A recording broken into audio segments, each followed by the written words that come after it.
Hello, and welcome to Central Booking, where writers and readers are the authority.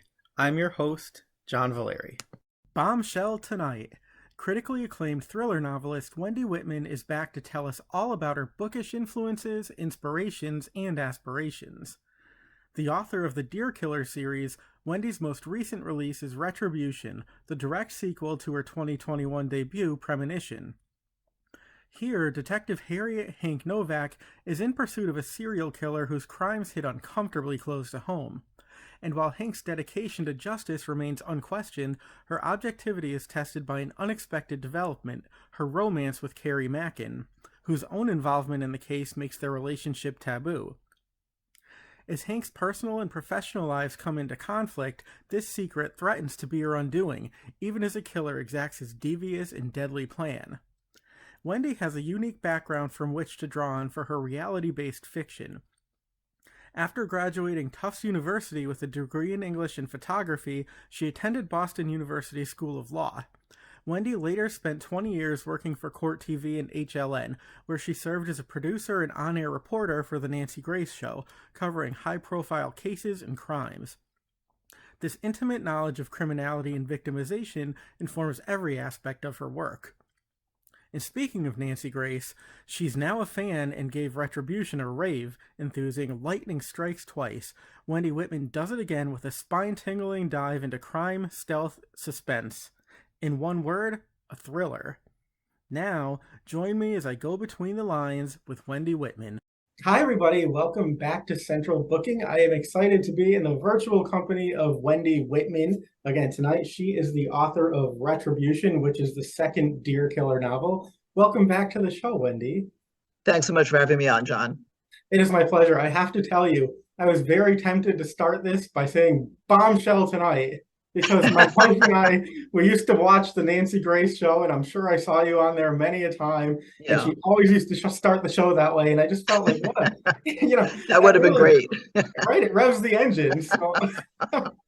So, yes, bombshell tonight. I'm really excited to be back in your company. And I do have to ask if you wouldn't mind teasing this book, Retribution, for our viewers, and maybe telling us how it fits into the Deer Killer saga, which started last year with Premonition. Sure. So Premonition, it literally came to me one night. I wanted to sort of write after working in crime television for 20 years on Nancy Grace's show and also at Court TV. And I'd always planned to write a nonfiction book. And then I literally woke up one night and realized I could write fiction, which I thought would be a lot more fun. So that's what kicked off Premonition. And I automatically started to base the protagonist on myself loosely. And I wanted the book to sort of make people understand what it felt like to be murdered. And that's the key word, felt. So, and I did dedicate the second book to two murder victims. So the plot sort of unfolded in a natural way. And I understood at a certain point how I had to end it. And once I understood how I had to end it, I knew I had to write a sequel. So it all sort of one thing went into the next. So the second book, Retribution, does literally pick up right after the first book ends. And I think people who've read the first book may be surprised by some of what I do in the first quarter or third of the book, but I think it works really well and it's sort of interesting. And it is from the killer's point of view, the second book, predominantly. It is. I would say that's an accurate statement because I read the first book and I was reading this book and saying to myself, oh, no, she didn't. And then I'm like, oh, yeah, she did. She did it. But let me ask you about that because, writing a sequel, it can be easier in the sense that you've already built a world and you have characters that you're familiar with. But you also, in writing a second book, one, you now have the pressure of a deadline that maybe you didn't have with your first book, but you also, have to satisfy new readers as well as returning readers who are familiar with that first book. So can you tell us what the experience of writing Retribution was like for you versus writing that first book? Yeah, I think in terms of actual writing, I found it when I wrote the first book, it was completely new territory to me. Like I wasn't sure what I was doing exactly, if I was doing it right, wrong, you question all your stuff because you don't really know what the procedure is. And when I wrote the second book, I found once I settled on the plot, I felt the writing just came so much quicker and easier, especially In terms of even grammatical stuff, like the first book, I was always questioning certain grammatical kinds of things. The second book, I just understood what I had to do. It seemed to be much, in that regard, much easier. Like the experience jumped so much from book 1 to book 2. And in terms of the plot and all that, I think I understood pretty much what I needed to do in the second book, to keep the reader sort of on their toes and to keep the plot moving forward and the characters and all of that. I think the challenge with the sequel particularly is that, I'm constantly asked, can it be a standalone book? And I would say, well, yes, it can be. But obviously, if you read the first book, you're going to know the backstory, the characters much better. And, especially when you jump into the first pages of the book, you're going to have a much better handle on what's going on. So I think the challenge is with a sequel, especially marketing it, if someone gets their hands on it who didn't read the first book, even for a review, it does worry me somewhat. They haven't read the first book, so in that regard, it worries you. But I'm hoping that the second book will trigger people to want to read the first book, because I think the two books go very well hand in hand. And I wrote the second book picking up from the first book, and I knew what I needed to do with it. And I think there are a lot of touching moments in it as well. A lot, again, about murder victims. I wove through it. So I think as a series, the two books together really did accomplish what I wanted to do. And so that I'm hoping that people will read the first book as well. Sure. And I will say, having read both, Retribution can work as a standalone, but I think it's very much an enhanced experience if you've read both, because you already have a backstory and characters that you really care about. But you can read them, either way, and they make perfect sense, and it will stand on its own. You come to it with a history if you've read Premonition first. So another thing I wanted to ask you before we get to the between the lines questions is the realism that you incorporate into your books, because, and I'm going to speak in very non-spoilery terms here, but you do things in your books that I think a lot of authors sometimes avoid in genre fiction. But given your past, you know the realities, of crime and of victimization. And I think that this is a way that you recognize that in your book. So I'm wondering if you can talk about, the importance of capturing the realities of these types of situations in your books, when it means, maybe having to do something that's not necessarily going to be palatable, but it's true to the essence of what crime is. Yeah, I think I really wanted my background in crime to literally shine through each page of the book. And I feel it does. And I think it enhances the book tremendously, especially for true crime fans, even though it is fiction. And again, I wanted people to understand because to me, both books are really tributes to murder victims, and especially the second book to two specific ones. Although I hate to put one murder victim over another, but those were two really awful cases that really got to me. The Gainesville case, Danny Rowling, Tracy Powers was his last victim, and Shannon Christian's terrible murder in Knoxville. So I think I wanted people to really understand what a murder victim goes through, and the realization that most of them do end up having a minute before they die that they're going to die. So I think the way, if I hadn't incorporated any parts of true cases through the protagonist's viewpoint in the book, and also the killer's viewpoint in the second book, because you learn so much more about him than he was more of a shadowy figure in the first book. I think without those references, what I was trying to do, which was make people understand what it felt like to be murdered and what murder victims go through, it would have been lost. I think I needed to put those in to get that across. Sure. And I also wanted to ask you too, the first book came out and it was sort of, if I remember correctly, the height of the pandemic. We were all living pretty much in lockdown, completely virtual lives. But since that time, I see you online and you really seem to have fostered a great, community of fellow writers. And I see you out at different events and bookstores and conferences. And I'm just wondering, if you can talk about the importance of finding those like-minded people and really creating a sense of community with them that's, mutually supportive, both for them and for you. Because Connecticut is actually very rich in talent, which I think sometimes people might not realize. Yeah, I think one of the pleasant benefits of doing this, which I had no idea when I first sat down to write, is I never thought of becoming part of a community of crime authors, really. And you're right, Connecticut particularly seems to have just a ton of crime thriller writers, and they're all so supportive. And I've joined Sisters in Crime and some other organizations, and I can't get over the camaraderie and how supportive everybody is and encouraging. and welcoming and of their time, and everyone posts for each other and all of that. So that was just an unexpected bonus that I didn't even think about when I first started to write and get a publisher and all that. And I think I'm in the right area for sure, because I can't imagine every state has this kind of community. It's such an incredibly bonded group of people, and constant events, and everyone's just looking out for each other. And it really has been a wonderful experience. I've met so many wonderful people. I know, I keep thinking I know everybody, and then more keep turning up. It's really Yeah. wonderful. And it's kind of funny too, because you're also dark in your fiction and you're also light and nice in real life, which is a beautiful thing to say, but I think sometimes people are taken aback. Yeah.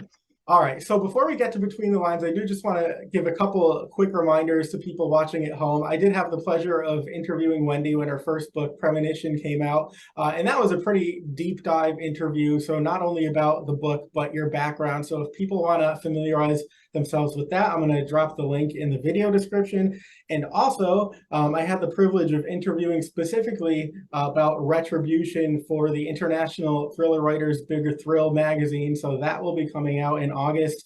You can see that free online on their website. So if you're interested in getting a bit more information, still non-spoilery about Retribution, I will leave the link to that magazine as well. Though again, the article probably won't be available until early or mid-August. Now, we're going to go between the lines. So this is a bit more rapid fire. I'm going to take you a trip back in time. But I am just going to assume that, perhaps you were a reader as a child. So if you were, did you wear your literary lust loud and proud, or were you a closet bibliophile? I think I was probably just like a normal kid. Like, I read all the books they wanted us to read in school, like Animal Farm and Catcher in the Rye, and the Lord of the Flies, those kind of books. I don't think I was any more of a reader or less than anyone else, probably. Sure. And other than those books that you just mentioned, were there any things that you remember particularly appealing to you when you were young that maybe were sort of gateway books to your adult reading? I don't know gateway books to my adult, but Nancy Drew was a big thing at the time, the Nancy Drew books. So those were like a big to do. That's great. I love Nancy Drew. Yeah. I've said this so many times, people are going to be like, shut up, John. But as a kid, I always thought that like, that's the girl I'm going to marry. And people are like, she's fiction, like she's a fictional character. And I was like, not to me. But I actually, the other week, I read a book about Nancy Drew. And then for the first time in probably 20 or 25 years, I went back and read a Nancy Drew book, The Mystery of the 99 Steps. And it was just so much fun to revisit a character. They were fun. They were so really beloved. fun. Yeah. So I feel you there. I think Nancy's always a good choice. Yeah. So I'm wondering now, can you tell us what you're reading currently or what you've recently read and what your impressions of that book or those books were? So I must confess, which I've told a lot of authors I've become friendly with over the past year here. The second I started writing, I knew I couldn't read anymore, that it would subconsciously come into my writing, and I haven't read anything since I started writing. Wow. So, and I have so many friends now who've written books that I want to read their books so desperately, and I just know I can't do it. So when I take a break from writing, I have a very long list of books I want to get to from all these wonderful authors I've met. But I did ask a few people, and they themselves did not stop reading when they started to write, but they understood why I did. Sure. And I think, again, there's no rule for writing. I knew for me, I absolutely had to go that direction, and it kills me because I love to read, but I just knew I had to stop.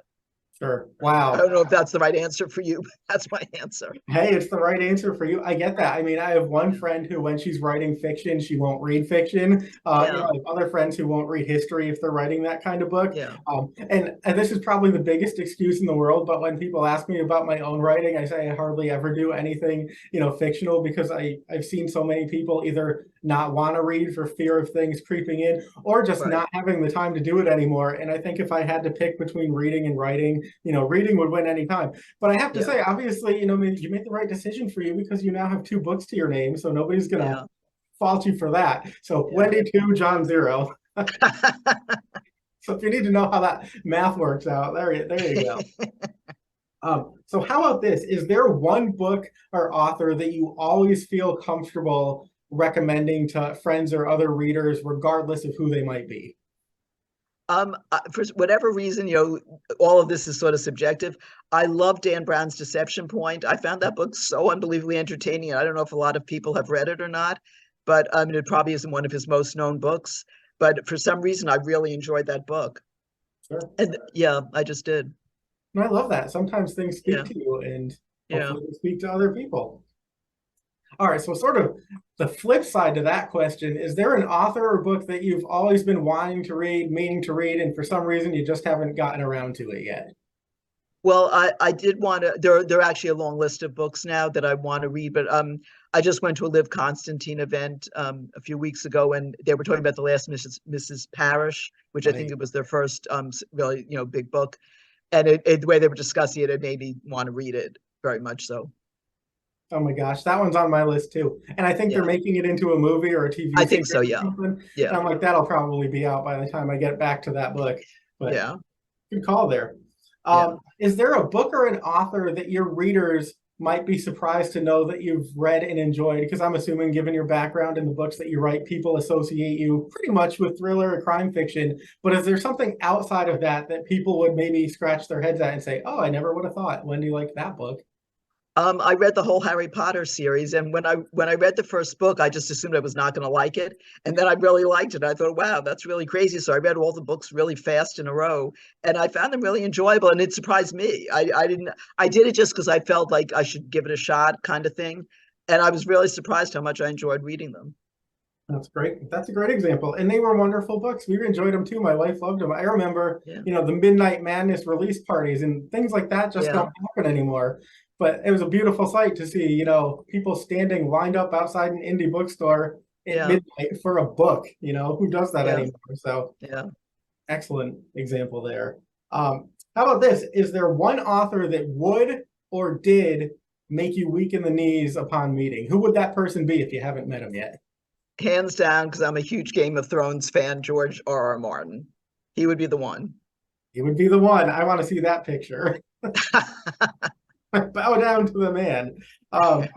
So all these questions are relatively subjective, but obviously, you're a bit newer to the world of books. But I'm wondering, has there been an I've made it moment in your career thus far? Or if not, do you know what that moment would be for you? I think there were two moments. One is when I opened my first box of author copies and saw the physical book. I think everyone says it's just a thrill. It's a big ordeal to write a book and to market it and all that. But when you actually open your author copies, and I just got my ones for Retribution, it is a thrill. And also, an author who I've subsequently gotten friendly with in Connecticut, who's also a crime writer, sent me a message a number of months ago saying that I'm a huge fan of yours and how much you love the book. So that really just touched me because you need some positive feedback. And I thought, wow, she said she was a fan of mine, like I have a fan. So that was really nice. Isn't that crazy? And especially when it's, somebody who you admire and all of a sudden they Yeah. admire you too. That's So awesome. that is a thrill. That's also definitely a thrill.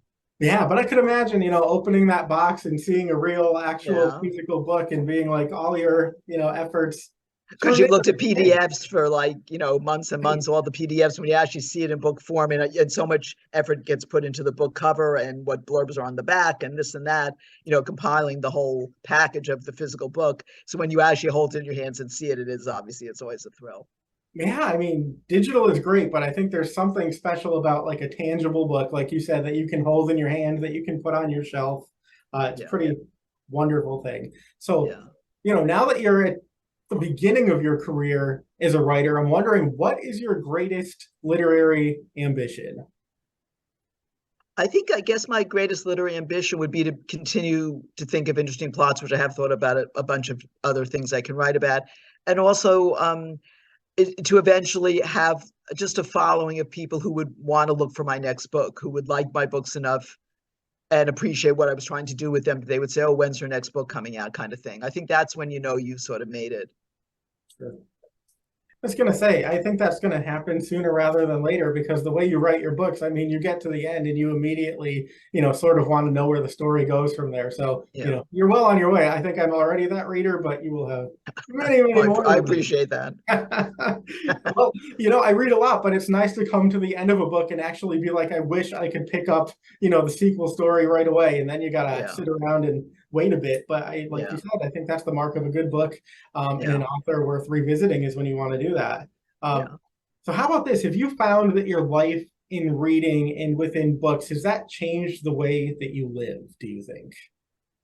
I think it's made me pay attention to more details because, like, when I was writing both books, there were times like I would be driving and all of a sudden I get an idea and I have to pull over and put it in my phone and stuff. Like, I think it sort of keeps you on your toes where I do feel I pay more attention to just everyday details and different things are constantly giving me ideas for books. The other night, also, I got this idea for another mystery that would be totally crime thriller that would be totally not connected to the books I just already wrote. But the whole plot started to intrigue me and I thought maybe I should just do this next. But I think those are the kind of things for me. I guess I'm starting to think more like a writer that I realize that people do, they say write what you know and all that. And I think, your surroundings, if you pay attention to them and to the people you encounter and just everything, all the little details are what give you an idea, give you ideas for books and writing and different plots and things. So I think I'm just much more detail oriented in that regard. Sure. And I guess the logical follow-up to that question would be, now that you've told us, about your new book and what's come before, can you give us a little bit of a teaser as to what comes next? And I know that is hard to do in non-spoilery terms, but, if you want to just string us along ever so slightly. Sure. So as soon as I finished Retribution, I did write like the first 3 or 4 pages of what would be the third book in a trilogy. And since then, there was one night I got some good ideas and I wrote a bunch of additional pages. I don't have to make it a trilogy. I'm sort of grappling with that right now. I could go either way. I've been getting so many other ideas for other books that I'm sort of antsy to move on to a different book, but I haven't made that decision yet. And I guess when I'm done marketing Retribution, I'll have a little bit of time to think and reflect and decide. I also have a couple of really good ideas for nonfiction books, which I would also, certainly be interested in working on. They would just require a lot more research and take longer to, to write and everything. So there's plenty of ideas brewing. I just have to pick what direction to go in. Sure. So I thought that was going to be my final question for you, but I actually, if you don't mind, I have one more. Sure. You were talking about reflection. I'm just wondering, given your background, your history on television, the intimate acquaintanceship, you've made with victims of crime, families and friends who've been left behind. I'm just wondering if you can talk about how you find the process of writing fiction versus living the reality of that. Have you found that this is catharsis? This is a bit more freeing for you? Does that sort of help to unburden the reality that you lived so many years dealing with those real life stories? Yeah, I think I always tell people the first book, Premonition, was total therapy for me. And there's so much I put in it that was just built up from all the years of covering these awful, gruesome murder cases. And, as I said, certain victims just get you more than others, and certain cases get you more than others. It's all murder victims are on an equal footing as far as I'm concerned with what they've gone through. But like anything in life, certain things catch your attention more. And that's why I decided to dedicate the second book to Tracy Powlis and Shannon Christian. And those cases were just awful. And I think I can't even separate myself from those cases from the book. To me, the books are fiction and crime thrillers, but the haunting part behind both of them are these victims and their deaths. And I think a lot of people, obviously this is all I did. This was my career for 20 years. So I know every detail of every crime and all the awful things that have happened. And an average person, it's probably not even on their radar unless there's a big story in the news. But I think it's important for people. You're living in a country and it's important to know what's gone on. And they're like, the Shannon Christian's death was so horrific. I'm sure most people outside of Tennessee have not heard of that case because it did not get even close to the coverage it should have gotten. The same with the Carr brothers case in Wichita. And I think, if you're living someplace, you have to be aware of what does go on, even if it's relatively rare. It's so horrendous and awful. And I think people need to be aware of it. And that's what I was trying to do in both books. Sure. I think that's a very poignant reminder because, we think of crime a lot of times as entertainment, but it happens, every day to real people. And I think that that's something you capture, so profoundly in your books. So Wendy Whitman, thank you so much for being here again. And readers, go check out Retribution. It is fantastic follow-up to Premonition. And if you haven't read the first book yet, you're going to read this book, and I know that you're going to go to the store and pick that one up too. So thank you so much, Wendy, and hopefully we'll see you back for the third book. Sounds great. Thanks so much, John. That's it for this episode of Central Booking. Thanks for watching, and be sure to subscribe to our channel so you don't miss a thing.